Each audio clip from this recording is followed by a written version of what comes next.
Man, you know, if it wasn't cold and I didn't have to turn on the heater and turn it back on, there was some really good 30 minutes of Wing Chun stuff we talked about.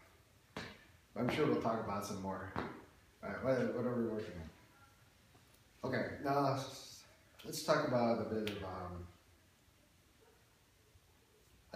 attacking and blocking.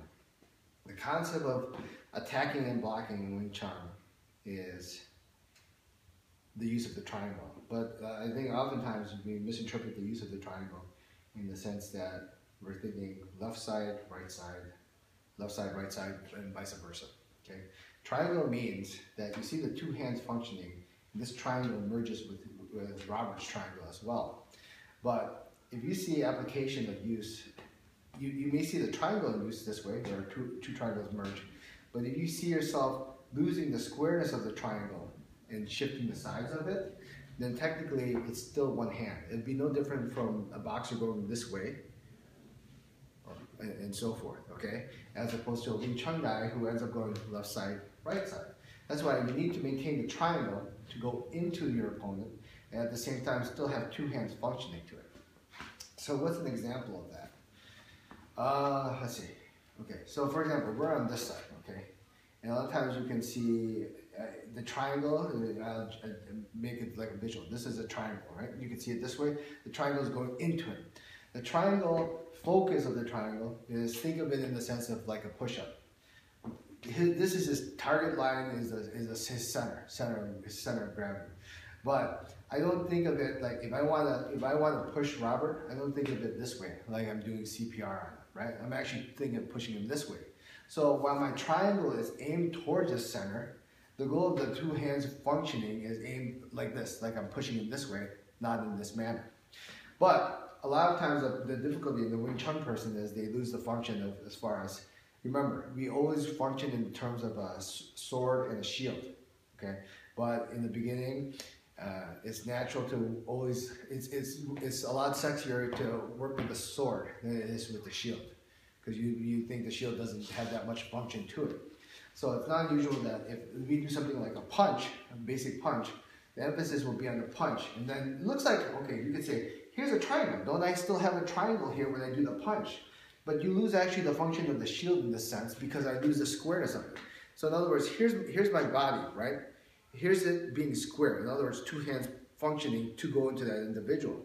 But if I go for the punch, it looks like, yeah, this is still a triangle here, but I take away from the actual two-hand motion of me going towards that individual because I want to emphasize more of the punch. But just think of it in the sense that you want to kill the amount of motion that you really have. If I want to go straight into Robert to hit him. If I turn it this way, see how much turn I need? I don't need that much turn, depending on the force. But if I go like here, see, I still would have to, if I exaggerate, it would feel like two hands hitting him like this, in this motion, as opposed to one hand hitting him and the other hand fading. And then a lot of times you'll see Wing Chun people do that where they end up going, well, if I go this side, it goes left side and right side. The whole reason we fight square, we'll fight square like this, is so I have the ability to use both hands equally. Because if I go like this, then he can counter which way I'm going to go, one way or another. But if I go this side, I can slap him on this side or this side. He won't know. Okay? All right, so that's a lot of things you want. And the attack and defense is no different. If I go from here, when I attack him here, I'm square up to him. Okay, I'm not losing my function of the squareness of the triangle in that manner. Okay, can you see the difference? Right? But when he feels it, it won't feel, a lot of times when you ask your partner, well, how does it feel like? He's like, yeah, you got the hit, but this has no function. This has made a lot of function in this.